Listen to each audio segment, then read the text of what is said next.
The monsters are over there and I ain't looking at them. I'm in Salad and I saw Bird Box Barcelona. It is directed by Alex and David Pastar. And if you haven't seen this movie, I will spoil it for you before I continue with the review. Hit the like, comment, subscribe, share this video with everyone you know button. This movie follows Sebastian. He's a guy who's trying to convert people to seeing the angel behind me that I will not see, I refuse to. He's one of those guys. I thought this was an interesting angle at the very start because we hadn't seen this before. Despite having this cool idea to show a different perspective on the Bird Box craze, there are a lot of things that I really hated about this movie. The monster is very inconsistent. The last movie there was wind to indicate where he was, where the monster is. This time we have levitating rocks, I guess, and then also can change voices at a whim. That guy's powers are very inconsistent, if you ask me. Sebastian is just roaming this place with the cool goggles, might you add. I like the goggles that he's wearing. It makes me want to wear some goggles.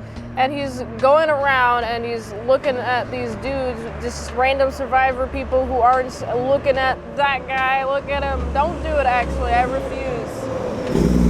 When he forces people to see, like by peeling their eyes open, he sees a soul go up in the air. And I was like, oh, that's cool.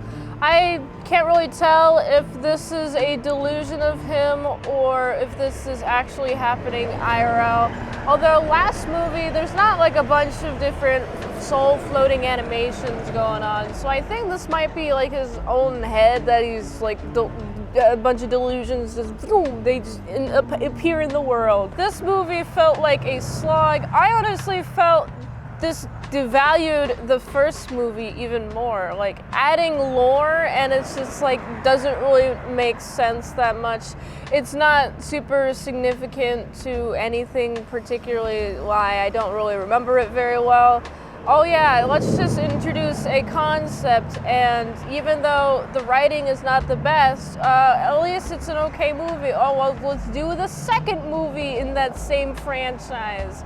And let's take the only idea that we have and boom, go run with it. But it's an interesting idea, but it's poorly executed just like the first one. It was impossible to keep track of which characters are which characters because Sebastian is leading a bunch of these survivors to the slaughter.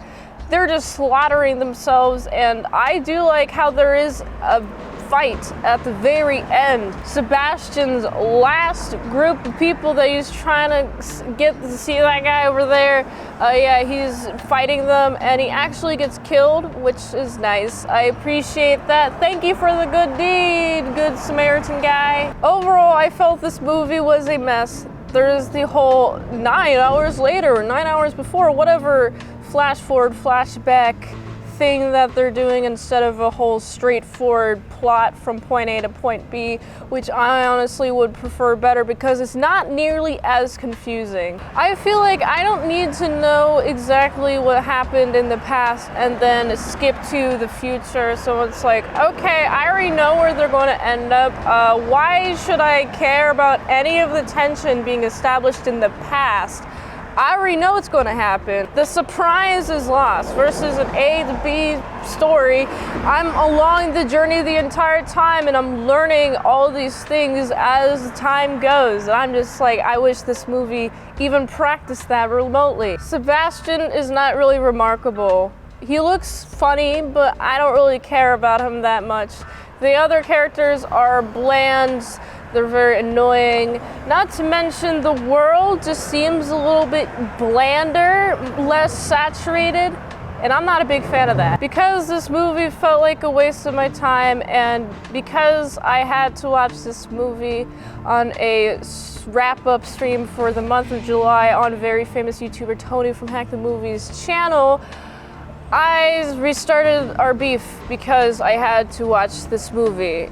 Thanks, Tony. So because of that, I gotta give this movie like a 4.7 out of 10. If you like this video, watch another one. YouTube really likes it. You can also like, comment, subscribe, share this video with everyone. You know, the ultimate goal of this channel is for me to become an expert movie reviewer. So if I haven't reviewed it on a channel, there's a chance I haven't even seen it at all. If you'd like to request a movie in the comments below, you can do that. You can fast track a movie review. Patreon.com/ASEPresents, $20 a month for one movie review per 1 month, $3 a month. How to draw Pokemon tutorials. Posted it early and first, all at Patreon.com/ASEPresents. And if you'd like to help support the daily grindiness of all these daily movie reviews, you can go to this link tree to find the way that you can help support the daily grind of all these daily movie reviews. So you can go here, and until next time, Mint Salad, I'll see you later, my side creatons and big bits.